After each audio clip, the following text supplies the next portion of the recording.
ദൈവനാമത്തിന് മഹത്വമുണ്ടാകട്ടെ. ഞാൻ തിരുവനന്തപുരമാണ് എൻ്റെ സ്ഥലം. CSI സഭാംഗമാണ്.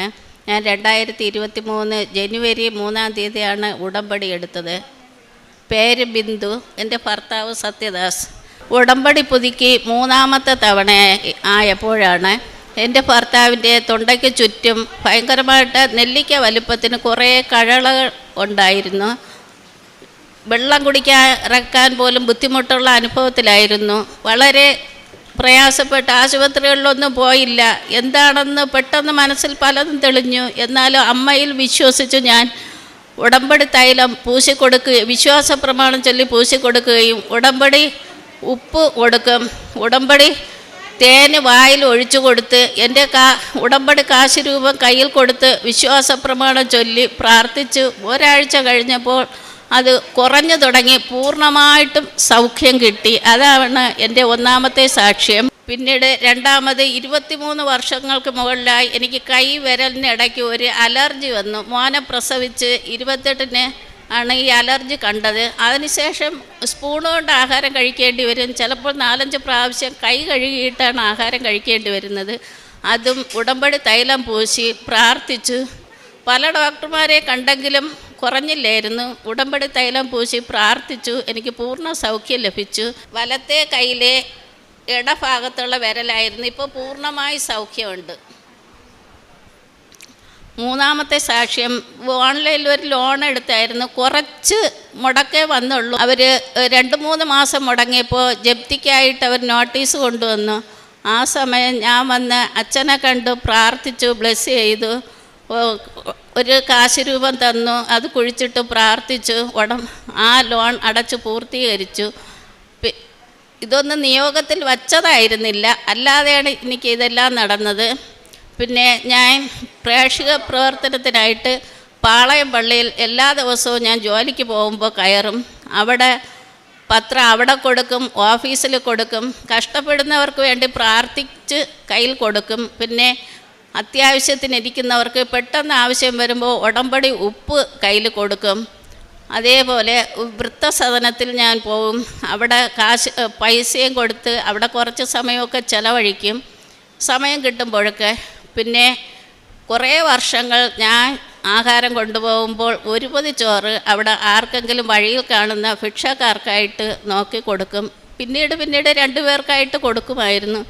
ഇപ്പം ഇത്തിരി ബുദ്ധിമുട്ട് വന്നപ്പോൾ കൊടുക്കാൻ സാധിച്ചില്ല. ഇതാണ് എൻ്റെ പ്രേക്ഷിത പ്രവർത്തനം.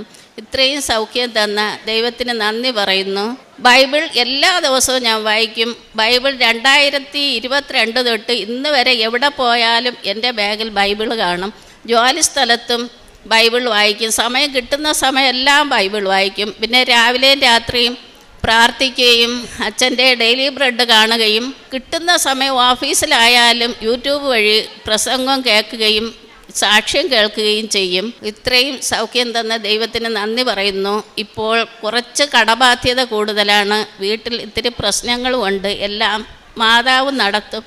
ഇന്ന് ഇത് 7-ാമത്തെ തവണയാണ് ഞാൻ ഈ ആലയത്തിൽ വരുന്നത്. മാതാവിനെ കയ്യിൽ കിട്ടാൻ ഞാൻ എന്നും കൊതിക്കുമായിരുന്നു. ഇന്ന് എൻ്റെ കയ്യിൽ ദൈവം മാതാവിനെ തന്നു, അനുഗ്രഹിച്ചു. അതിനായി കോടാനുകോടി സ്തുതി സ്തോത്രം അർപ്പിക്കുന്നു. 2 സാമുവേൽ അധ്യായം 7:29 തിരുവചനം പറയുന്നു, അടിയൻ്റെ കുടുംബം അങ്ങയുടെ മുൻപിൽ നിന്ന് ഒരിക്കലും മാറിപ്പോകാതിരിക്കേണ്ടതിനെ അതിനെ അനുഗ്രഹിക്കാൻ തിരുവുള്ളമാകണമേ. ദൈവമായ കർത്താവേ, അങ്ങ് വാഗ്ദാനം ചെയ്തിരിക്കുന്നു, അവിടുത്തെ അനുഗ്രഹത്താൽ അടിയൻ്റെ കുടുംബം എന്നേക്കും അനുഗ്രഹീതമാകും. ദാവീദിൻ്റെ ഒരു നന്ദി പ്രകാശനമാണ് 2 സാമുവേലിൽ നാം കേൾക്കുന്നത്. ഇവിടെ ബിന്ദു തൻ്റെ ജീവിത പങ്കാളിയുമായി വന്നിട്ടുള്ള ഒരു മനോഹരമായ സാക്ഷ്യമാണ് നമ്മുടെ മുൻപിൽ അവതരിപ്പിച്ചത്.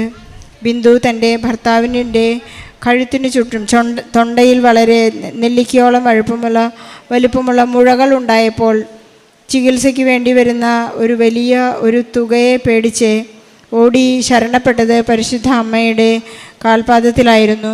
പരിശുദ്ധ അമ്മയോട് തൻ്റെ ഹസ്ബൻഡിൻ്റെ ഈ വിഷമതകൾ പറയുകയും ഉടമ്പടിയിലെ ഉപ്പും തേനും ഉപയോഗിച്ച് പ്രാർത്ഥിച്ച് വളരെ പെട്ടെന്ന് തന്നെ ആ സൗഖ്യമുണ്ടാവുകയും ആ മുഴകളെല്ലാം അവിടുന്ന് അപ്രത്യക്ഷമാവുകയും ചെയ്തു എന്ന് ഈ സഹോദരി സാക്ഷ്യപ്പെടുത്തുന്നു. നമുക്ക് പരിശുദ്ധ അമ്മയുടെ മധ്യസ്ഥത്തിന് വേണ്ടി നമുക്ക് നന്ദി പറയാം. അതുപോലെ തന്നെ 23 വർഷമായിട്ടുണ്ടായിരുന്ന ഒരു അലർജി, തൻ്റെ ഒരു വിരലിൽ മാത്രം അലർജറ്റിക് ആയിട്ട് 23 വർഷം പഴക്കമുള്ള ഒരു അലർജിയാണ്. കൈകൊണ്ട് ഭക്ഷണം കഴിക്കാൻ സാധിക്കുകയില്ല, വസ്ത്രം അലക്കാൻ സാധിക്കില്ല, ഒരു ഡിറ്റർജൻറ്റ് ഉപയോഗിക്കാൻ സാധിക്കാതെ 23 വർഷമാണ് ഈ സഹോദരി ബുദ്ധിമുട്ടിയത്.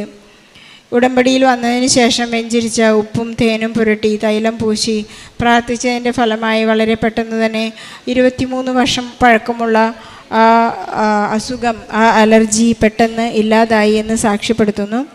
അത് കൈ വളരെ അടുത്ത് കണ്ട ഞങ്ങൾ സാക്ഷ്യപ്പെടുത്തുകയും ചെയ്യുന്നു.